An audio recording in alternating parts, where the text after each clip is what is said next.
It's a little creepy, isn't it? It's really awkward. What do I do? Tyler, So do you guys? What are you doing right now? What are you doing, George? We're having a staring contest. No, Haley, we're here. We're in. We're starting it. We're here with Haley O'Brien from PBS. Thank you. Thank We're you. excited. We haven't been able to really get a lot of news personalities, so we're excited to have you. How's everything been going? We're busy. We're very busy, but and things are very different, but also not too different. Like, you know, in the beginning, I was like, "This is crazy. This is so different." And then I'm like, "Well, as a reporter, I'm always in different environments. I'm always rolling with the punches and adapting to different situations." So that's basically what we've been doing. But like huge changes, you know. I've been leaving my house a lot less now. For me particularly, I'm kind of in a unique situation where I already work from home, doing my editing and my writing for the most part. I work remotely covering the Poconos, so I live in Carbon County. So editing and writing at home, I already do my own video, so I already work independently to produce news stories.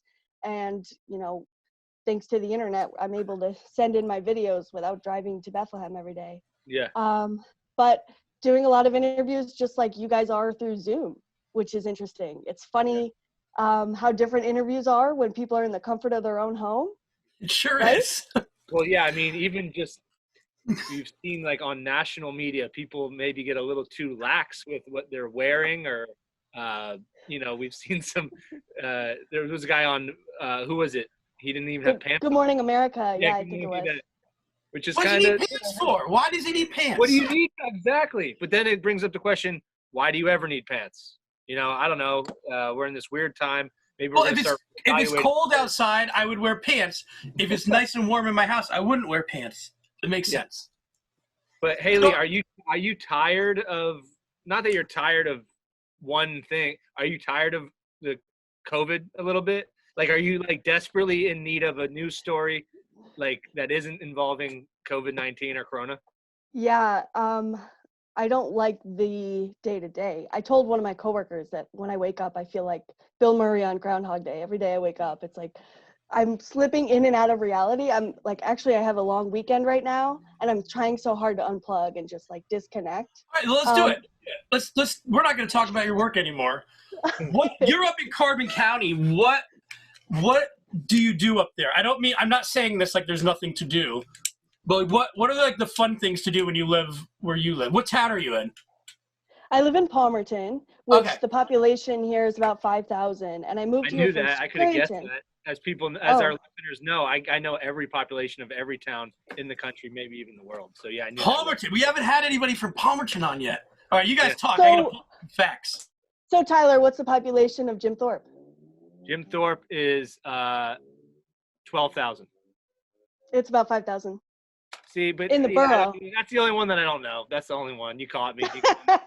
Gotcha. That wasn't No, too hard. it's just like a running joke. I guessed populations right like one time, and now I've never got one right again. So I need to get my magic back. All right, I got some stats here. Some Palmerton stats. The Blue Bombers. 5,414 people. Man, you know, in 1920, it had 7,000 people there. The coal They're, town. What happened? So there was a zinc plant here, Oh. Palmerton Zinc, and that's what created the whole town. And now it's like a recycling plant. There's still activity going on there, but it's not what it was. So that's, you know, what the whole town is based on. Most people you meet here had a family member, you know, they had a family member work for Palmerton Zinc, just like Bethlehem. Yeah. You know, Bethlehem Steel, everybody worked at Bethlehem Steel. This is Right. just a smaller scale of that. So who do you hate more? Do you hate Walnutport or Lehighton?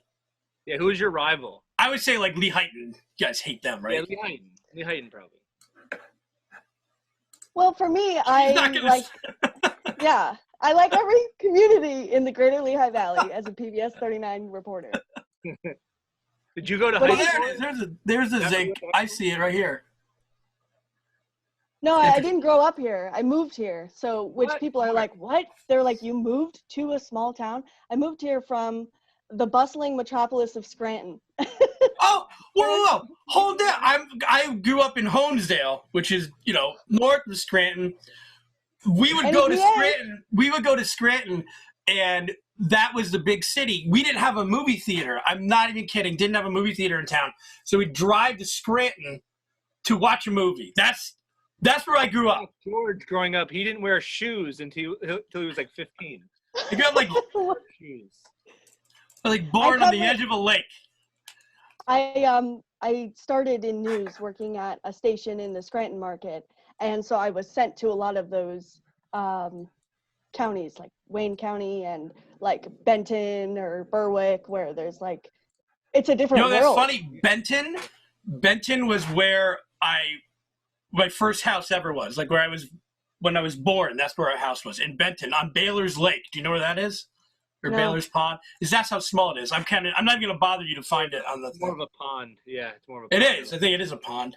No, it's crazy, yeah. When did you transition from that market down to here? Like, what was that recent?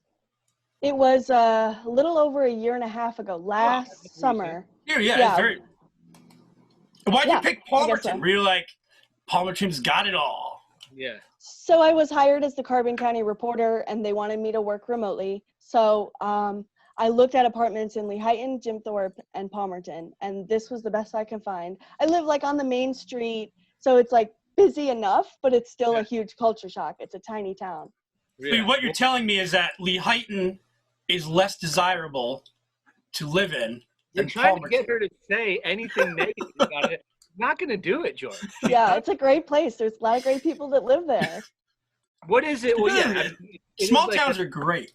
Yeah, well, that's kind of what we've been talking to a lot of people in these small towns, and almost like there's a resurgence of them, right? Especially in times like this where everybody's kind of.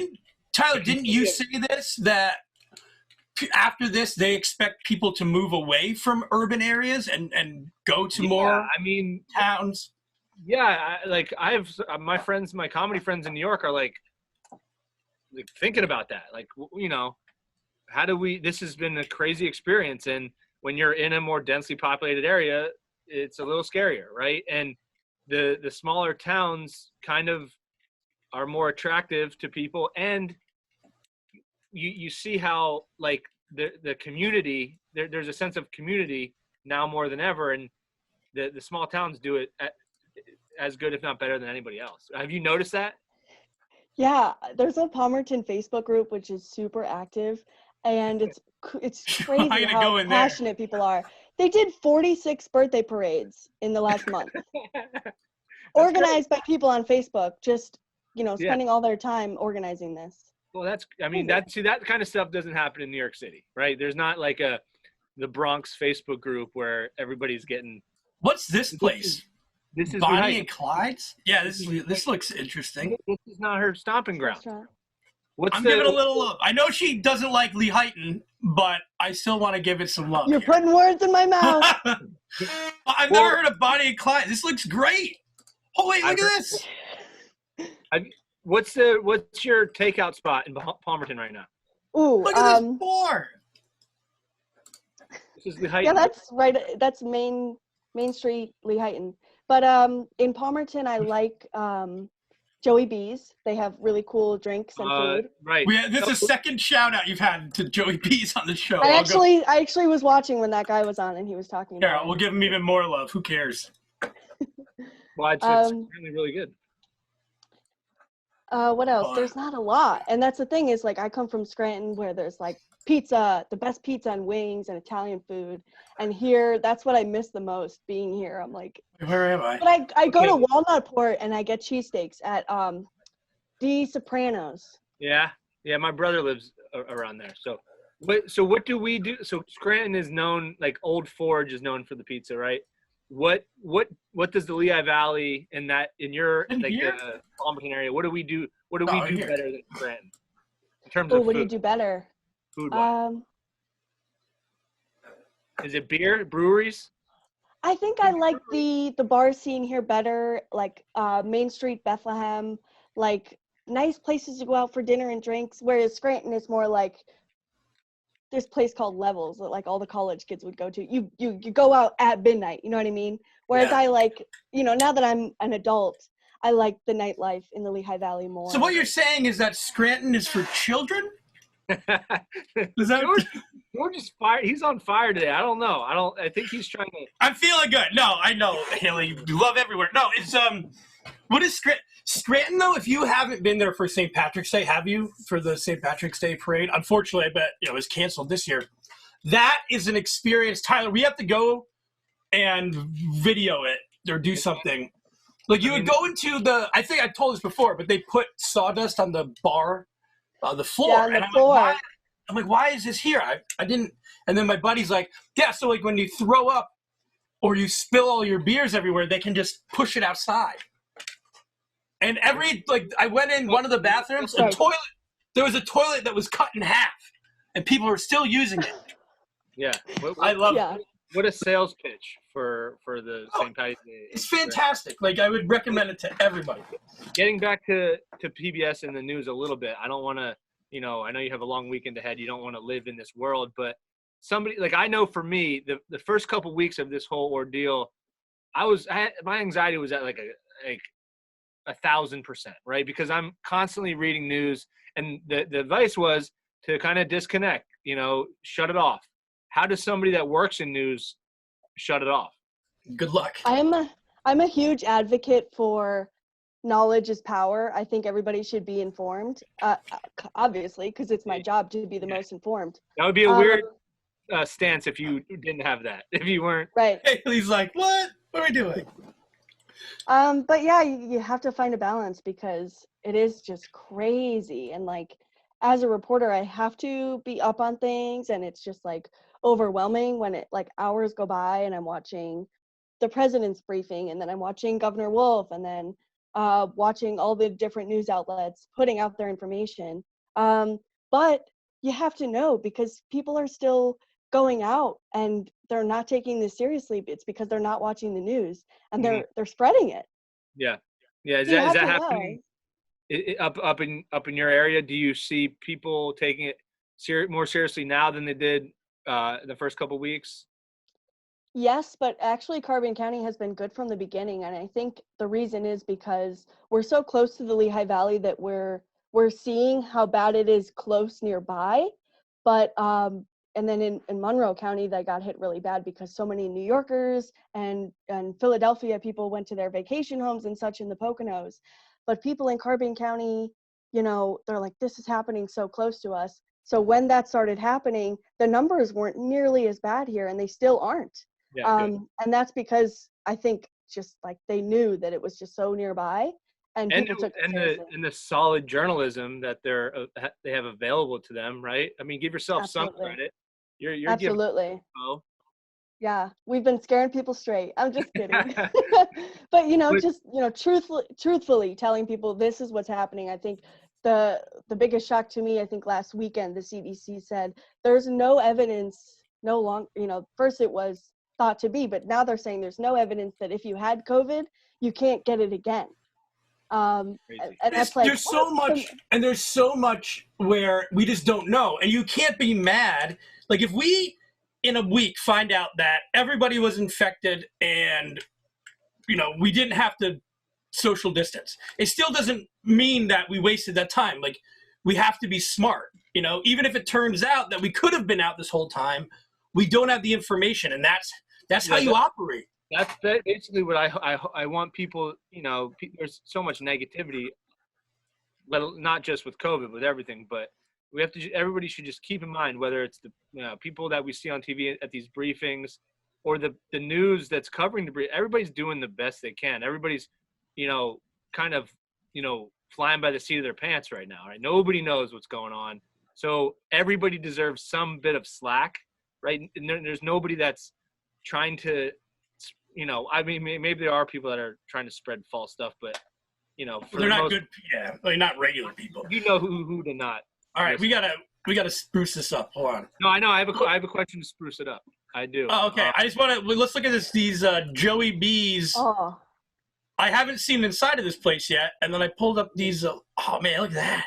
Those are the fries too. Those are the best fries. They aren't gonna. They can't deliver here, but Haley, I recommend you get all of this stuff. Oh my god. Order then that you could take thing. a picture of it. You could send us a picture of it. You know, we could live Got like some wings. All right. But not only do you do the news, but you are a comedian as well. Have you been able to perform virtually lately? And what is there anything that's scratching that itch for you?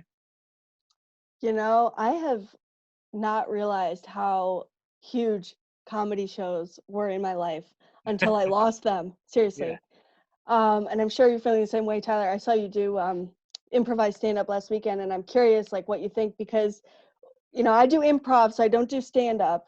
And my improv team, we were like, no, we couldn't do it on Zoom. You know, we can't even just take that seriously. You know, there's no laughter. That's a big thing that you need. Yeah. What do you think?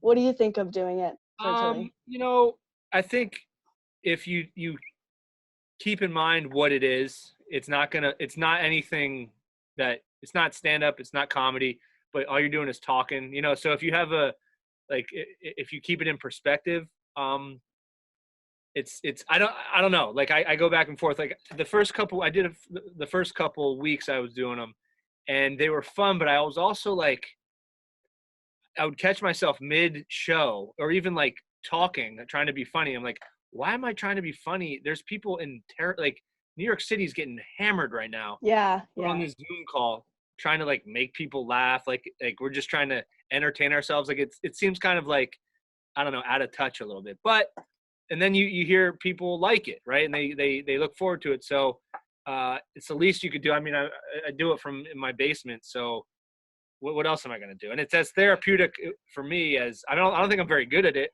you know, but it's Who fun. is there anybody like killing it on this guy is the best Zoom comedian I've ever seen? Book him.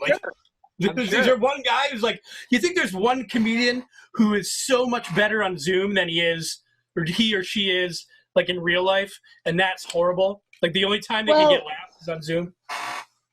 I mean, you don't have an audience to make you nervous, and you're at home, so you could be more comfortable and do better. Yeah, that's true. I just had like a mini. It's nerve-wracking because like you like with comedy and you perform live, so you know, like over time you get like, you have like a feeling of like how it's going, and like you have like ways to kind of improve it in live settings. But with this, you're kind of like, it's very, you feel very vulnerable. Yeah. You know what I mean? So because you either commit, you have to commit. If you want to try something, you have to commit, and if you don't, you're gonna reveal yourself, you know, either way. So you might as well just go for it, you know. I will say about what you said about being out of touch. I've thought that too. If I did like a fluffy news story, I did a story about Arts Quest at home. But the reality is that people are struggling in every level right now, some way more than others. But that's okay. So if the way that you cope is by doing comedy or watching comedy shows, that's a great thing for us to have. But even Ryan Hill, who I did an interview with, was like, you know, we're happy to offer this, but we want to say that, you know, no one should feel obligated to do this. If you're a regular performer and now you feel the need to be doing this, you don't have to participate. Yeah. You know, it's there if you want it, but you don't have to. It's like Tyler and I talked about even having like a bit of like guilt when you're putting out, you're having fun, right? We're making fun of Lehighton, and it's funny, but there are people who are losing homes, or hopefully not, but, you know, who are going through troubles right now. And we're not trying to say, hey, we're not worried about it. We're just trying to say maybe this is a way that it can give them some relief if they can laugh at our stupid stuff, you know. And so that's why how I had to get through it. Like we're still trying to do something good, you know. Yeah, I mean, nobody knows. Like we're all kind of like, you know, we're all just going through this for the first time, right? And I said it on one of the podcasts. It's this weird vibe. I've never felt it before. I mean, September 11th was the closest I've felt it, where like there's almost this universal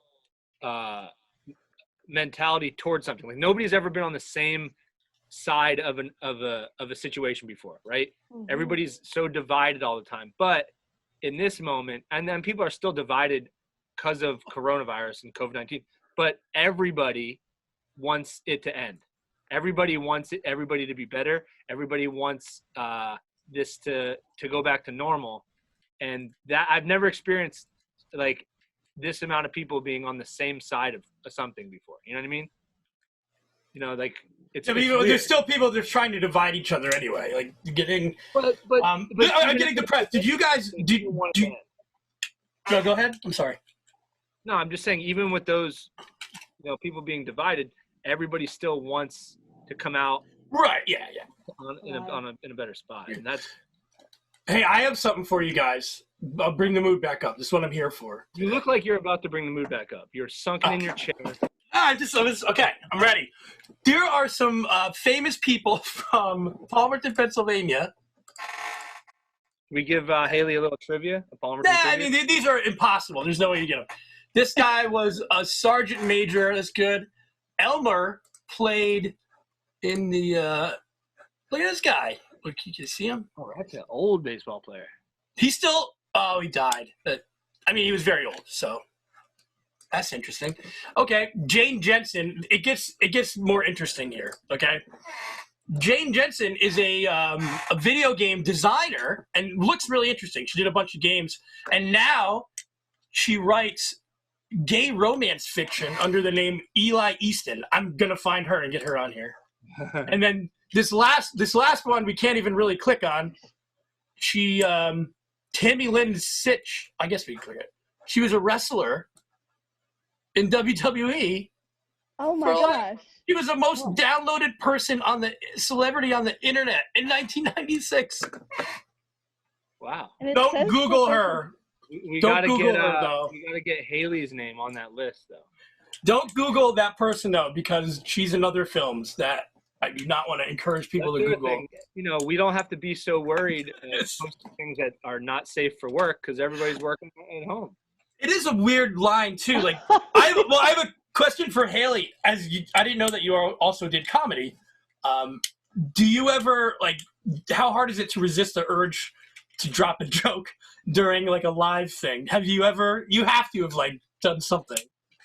Well, actually, when I do go live, it's usually for fun things that I can be funny about. But I did do a bunch of live shots on election night, and, I'm super into politics, and I was thinking about that the whole time, so I was able to. I'm naturally goofy and I make crazy facial expressions, but I still have a job, so I'm doing all right, I think. I think it's fascinating. You see more. I don't think we're going to get to a point, like Ty was saying, where nobody's wearing pants and it's ridiculous.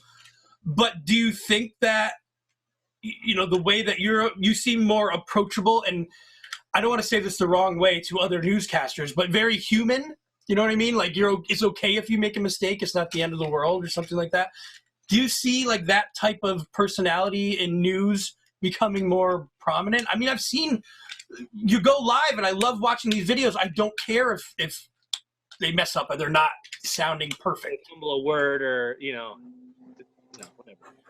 I think more and more in the industry, people are valuing that, and viewers are wanting to see that the newscasters are just like us. And I've been seeing that because I watch national news, and now I know what everybody's house looks like. And so you see that, you're seeing a side of them, right? You see if they have the big bookshelf, or if they have art. Or flamingo.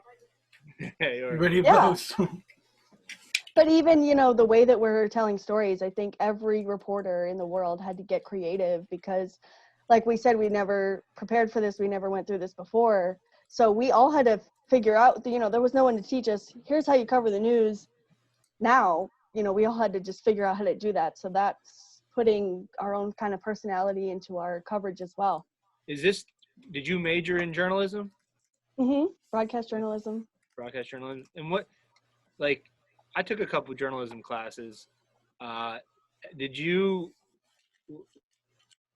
professors are they teaching it differently, or is it because I feel like journalism is an ever-changing thing. How did you learn it, right? How are people teaching it?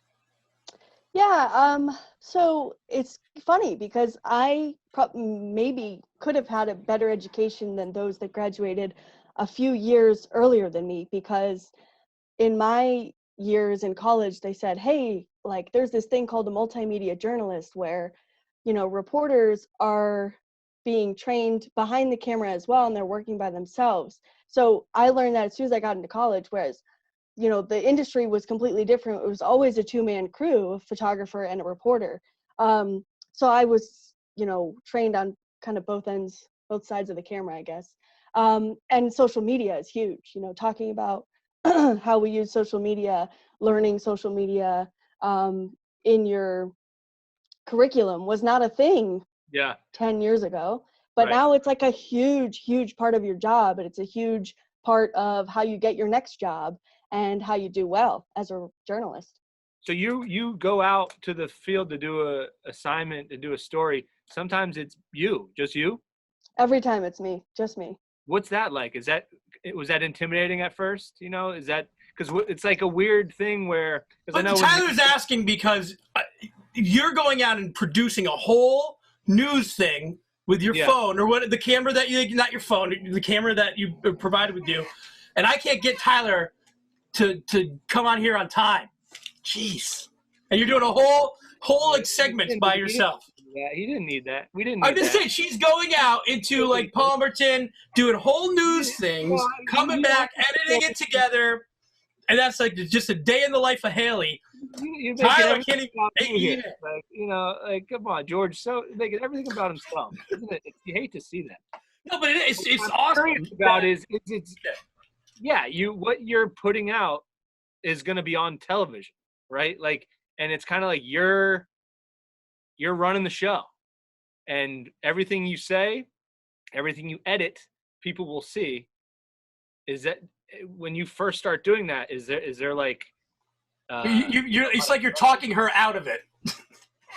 He's doing it. I can't. No, I'm saying, but it's funny because you're like, everybody's gonna see everything. Because no, at some point you do have to be like, I just gotta let it go live, you know? Yeah, that's the reality of it, and I love having my own creative freedom. Like, I can do it on my time, the way I want to do it. If I want to spend a lot of time focusing on one little thing, if I was working with a photographer, they wouldn't be on the same wavelength. You know what I mean? So I do it all myself, and I like it that way. But yeah, like when people see it, they're gonna blame me and nobody else. No one else can take the blame. So you don't even go into like the main PBS headquarters? How many times do you have to go in? Dude, you got it great. Yeah, you might say that, but now I'm realizing, I'm like, oh, I love social interaction. I love being around people. So I'm like, going crazy. But it is nice to be able to, you know, wake up in the morning and be like, all right, you know, I know what news I'm going to have to do today, but I don't have to go into this office and do it. Like, I love that. That's great. Yeah. It's not great for everybody, but I love being independent. Right. Yeah. So it's fun. Yeah. Great. Well, how do people, you know, follow you? How do people, if they're, whether it's comedy or do you have to keep that separate? I try to. PBS, I don't know if you guys saw my billboard that says I'm a comedian and a reporter. So they like it. They think it's cool. And so they started marketing it. I think that I'm a little more nervous than the station is about like drawing that line. And like one time I got introduced at a comedy show as being, hey, you may have seen her on PBS 39. And I went up there. I was like, no, like I got so nervous because I don't want people to make that connection. Right. I don't want to point it out. There is. Oh, there's my Instagram. There we go. That's awesome. That's on. That's awesome. I know, right? Really cool. Yeah, but is that the right order though? Are you a comedian first? Comedian first. I know, right? Neighbor third. All their neighbors are like, that's right. Yeah. But going back to what we said about, you know, your news personalities being real people just like us, that's what the whole campaign was. So there was something for all of us. You know, my colleague Brittany is a mom, so she's like holding her kid, mom, reporter, neighbor. So it's like, you know, here's what we are. You know, we're not just reporters, which a lot of people, like, they'll see me out in public and be like, oh, like, you go grocery shopping? Yeah. Like, as a fellow comedian, I do appreciate them creating the parallel between being a mother and a comedian. I think both are the same time. Hey, yeah. Society. But do you talk different when you know, like in Anchorman, all the news anchors talk that same way. Like, do they have to when they? Because you're reporting live in the field. It's a little bit different.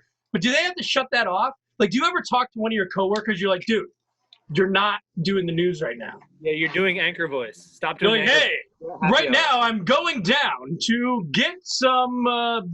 I don't know, Tyler. Do your traffic voice. More at 10. It's like more at 10. We're at dinner right now. More at what are you talking? You know, you don't have to. I say it because I think it would be fun if they didn't turn it off and they went home and their wife is like, God damn it. Yeah. I wish I didn't have the anchor voice when I'm reporting even. I wish it was natural, but I do listen back and I'm like, well, I was like, you know, it's like so theatrical. Yeah. Is the way it's done, if I'm correct, is because that way that they speak is the most easily understood, right? That's why they teach that cadence. Yeah, you have to articulate, so you can't be like, oh, you know, there's big news and blah blah blah. Because most people, when we talk, like I'm talking fast. I'm talking too fast when I'm just doing an interview with you guys, and I'm moving my head too much. Like, when you really have to think about it, you do have to articulate and think about what you have to put emphasis on. Right. Just so it's, you know, better for the viewer, I guess. Even I notice it when we do the after dark shows. We do a Facebook Live show every night, and like I kind of have the topics and I kind of like lead the. I know I listen back and I'm like that's barely me, you know, like I'm like more energetic, you know, but in the moment you're like, well, if you're not doing this, you lose confidence that it might go off the rails quicker. And I don't know if you've seen the show. If there's any low spot, George comes in and he hijacks the entire I only go in when it's absolutely necessary, like when there's errors. And I'm not going to jump in at all tonight. Zero. Last time we had Honest Trav. He's up. I think Honest Trav is up by Palmerton, isn't he? He jumped in and he out-chugged Kate. So Kate's mad and she's practicing how to chug to take him on again. I have to say, a common denominator through like every story and every experience is like, thank goodness for the internet and for Facebook and for Zoom. Honest Trav's virtual dive bar is so cool. And if we could not connect through the internet, I would literally be like going crazy in my apartment. Right. Well, we were talking about that early on, how if 10 years ago, this would be so hard to go through. Mm-hmm. Or, you know, without the internet, or not even the internet, without this aspect, like this is a relatively, you know, like recent technology advancement, being able to Zoom. I'm not sure how I would survive without Zoom. Even if it was the internet, just like, I mean, I guess AOL Instant Messenger would have been the mode of communication, but, you know, thank God for this stuff. Jeez. Yeah. There's a lot to be thankful for. Yep. All right, Haley. Well, thanks for coming in and hanging with us for a little. Anytime you want to come back. Give me if we come up to the Palmerton area, maybe Lehighton. But yeah, what should we do? Give us one thing. It could be anything, and it's not that it's better than anything else. Just like one thing in particular to do in Palmerton. Well, they're close by. There's Bake Oven Knob hiking. Done. Cool view. It's like near Slatington. My wife and I were talking about. You don't think about this stuff until you don't have it, right? And we were like, why don't we go on a weekend? Why don't you go to downtown Palmerton and just kind of eat lunch there and shop through the shops? You know, why don't we do that? And the answer is there's no reason. And we're going to try to start doing some stuff like that. Like, to further on that point, like when you think of travel, right? Everybody's like, I want to travel. You think of going to these major cities, right? You know much about. But, you know, I've been to a lot of the major cities. They're pretty similar, right? Yeah. They're pretty similar. There's a Starbucks on every corner. There's a lot of pizza places, you know. But I remember I drove right before this went down. I had to do a show in Virginia Beach, and I drove down. And on the way, I was kind of driving along the coastline. Like all these small towns were all right, and they're fascinating. They're fascinating, right? And I'm thinking like this is no different than where we live. If you're going to travel, why wouldn't you, instead of going to Chicago and, you know, 100%. I would million percent agree. Yeah.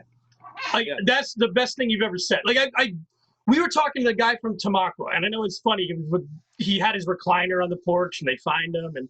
But we're looking through the Google Map stuff, and I'm like, I'd go here and just check out town one day. Like, why? And I think it's because I'm getting older. Because when I was in my 20s, absolutely, you don't care. Like Palmerton, are you kidding? I want to go to the sexiest places, you know? Yeah. But now I think as you get a little bit, at least as I get a little bit older, I find the value in it. I want to go see some of the small shops. Yeah, because you figure out, why does this town exist? Like, what's the energy pumping through this town? And you get a feel for it quicker than you would if you go to like Houston. Houston, you get sucked up in the, you know, the hustle and bustle of it, and it feels like every other city. You know, every city feels. If you go to a city where you're going to stay in a hotel in downtown, you're going to go to a couple cool restaurants, it's relatively the same experience. Good idea. What if we go? I'm going to do a thing, Tyler. I'm coming up. I got to write this down. I'm going to go weekly, right, and visit some downtown borough and just kind of like hang out and video it, and then we'll put that out. Haley, don't steal that. And all of a sudden, Haley's going to get a call from local people in that town. Like, there's this bearded man that's sitting at the cafe. He said we know he doesn't live here. We know he's not from here. He's saying that you hate Lehighton? You say that one more time. I'm kidding. I'm out. Haley O'Brien loves Lehighton and every other town in the Poconos. I do. And the Lehigh Valley. And the Lehigh Valley as well. I'm just kidding. No, this has been so much fun. Maybe come back on sometime. Yeah. This was fun talking to you guys. We get to do some comedy sooner than later, you know? Oh my gosh. I will cry at the next time I get to go on stage at Steel Stacks. It will be the greatest moment of my life. Yeah, that's what I was saying. Next time I do a show and I start bombing, I'm gonna get a tear in my eyes. Like, thank you guys so much. That's the thing. I'm gonna try, but my hardest to not lose that appreciation. Like you're saying, like, oh, because right before this, you didn't have that thought, like, oh my God, if I could just go on stage one more time. And because it's not there, we have that feeling. Like, I want to try to keep that.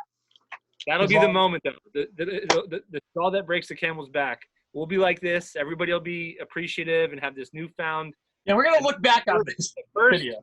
The first horn will blow on a pack 22, and that'll be the straw that breaks the bed. And everybody will start freaking out. Horns will be blowing. Everybody will be yelling, and they'll be like, "This is." Isn't it weird? You're right. It's probably gonna be one person in one car who sets it all off. The first horn will blow, and then we'll be back to normal. All right. All right, man. Thank you. This is fun. Guys. Go do some news. Thank you so much. All right. Good luck. Stay safe, guys. Yeah. Bye bye. But she really outed on that one. Yeah, you think she was busy? You kept saying she hated Lehighton. I don't think she'd like that. I didn't really. She had to know that I didn't mean it. Haley, I didn't mean it. All right. See you guys. Bye.